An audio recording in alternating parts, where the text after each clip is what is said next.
Seguimos con más análisis y en este caso vamos a poner el foco en la tecnología. Lo hacemos en clave internacional y saludamos a Pedro Palandrani, es director de Research en Global X ETFs. Pedro, thank you so much for having us a few minutes. Good afternoon from Spain. Thanks for having me. Pedro, we will, we have your charting disruption 2023. It's an annual research report that delves into the key themes investors need to be watching in order to navigate the most critical developments for next year and beyond, of course. And we will talk about four main themes, and I would like to start with greener economy because the IEA projects disruptive materials production will multiply from 2 to 6 times from 2020 levels over the next decade as clean tech is fueling this rise. Which role will play, according to you, disruptive materials like lithium? Yeah, absolutely. That's a great place to start. And just if we step back for a second, yeah, charting disruption is really our flagship thematic outlook on everything around trends, technologies, bold ideas that are shaping our markets, that are shaping our economies, shaping our world.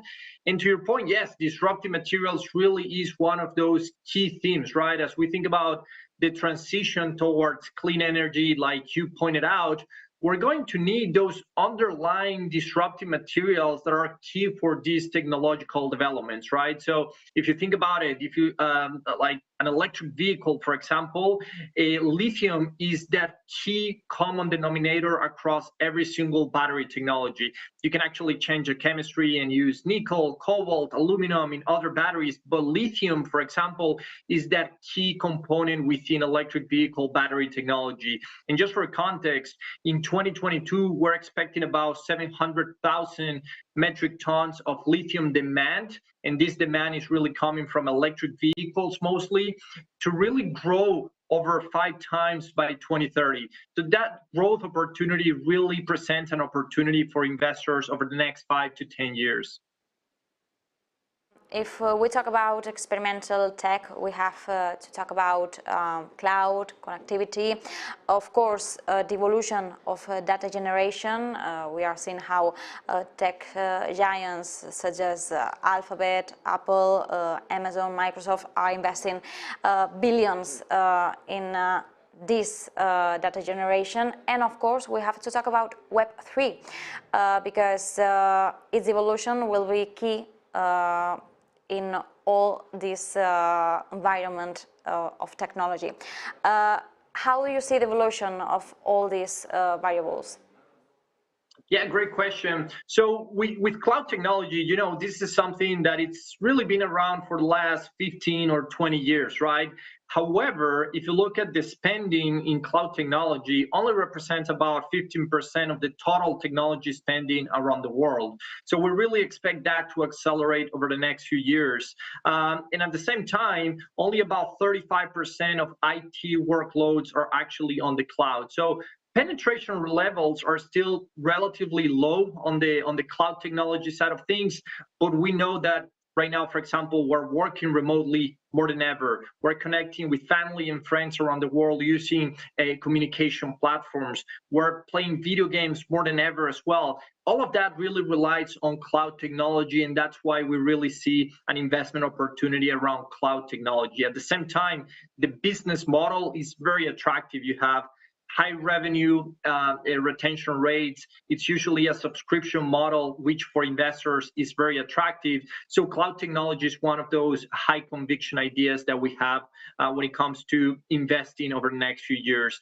And then Web3, that's essentially the next generation of the internet, right? So we're going from that Web 2 world that it's a little bit more centralized to a Web3 world that it's going to leverage blockchain technology in a decentralized way. So we think that that really could open the door to many new different business models and opportunities for investors as well. So you can think about, for example, investment opportunities in things like metaverse, blockchain technology, and a few others. So again, another one of the themes that we have within our Charting Disruption 2023 outlook.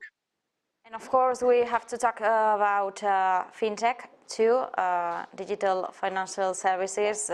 We are seeing how younger generations are betting for this sector, is disrupting legacy business model, and younger consumers prefer this fintech environment due to lower fees, more transparency, availability. Do you expect a stronger development on fintech, which is the next step in this sector? Absolutely, and at the same time, more convenience, right? It's a lot easier to go to buy something on retail and just pay with your smartphone or even your smartwatch. It's a lot easier than just having to carry your credit cards or debit cards or even cash.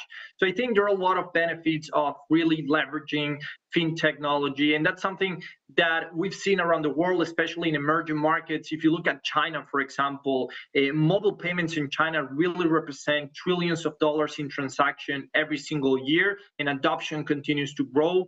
We're going to see that movement as well happening in Europe, in North America, where more adoption of payment technology will continue to grow. New trends that we're seeing in the space are, for example, buy now, pay later. That concept where you essentially get the good today, but you can pay that within the next 3-6 months, for example, in different installments. And that's completely free in most cases for consumers. The merchants do pay a percent of the commission to the platform. So there are different trends that we're seeing in fintech. And again, it's one of those verticals as well that we cover within our outlook. Finally, digital health is the fourth main theme, and we've seen during the pandemic situation how logistical challenges brought by COVID accelerated the adoption of digital health technologies. Which are the main opportunities right now and of course beyond 2023 in this sector? Absolutely. Well, telemedicine is one of those trends that, yes, to your point, before the pandemic, really telemedicine wasn't a thing. But after the pandemic, where everyone really had to stay at home, but still wanted to see their doctors, telemedicine really grew in adoption exponentially. We're now seeing those levels of adoption really stabilizing, and we're seeing around 5% adoption here in the United States already of all insurance claims. So that's a really significant adoption over the last couple of years only, and that's just one of the things that we're seeing within the umbrella of digital health. You can also think about wearable devices where you can track your glucose levels, for example, in so many other developments. Healthcare is really one of those unique verticals where we're seeing a lot of innovation, not only with digital health, but even with genomic sequencing and genomic therapies, for example.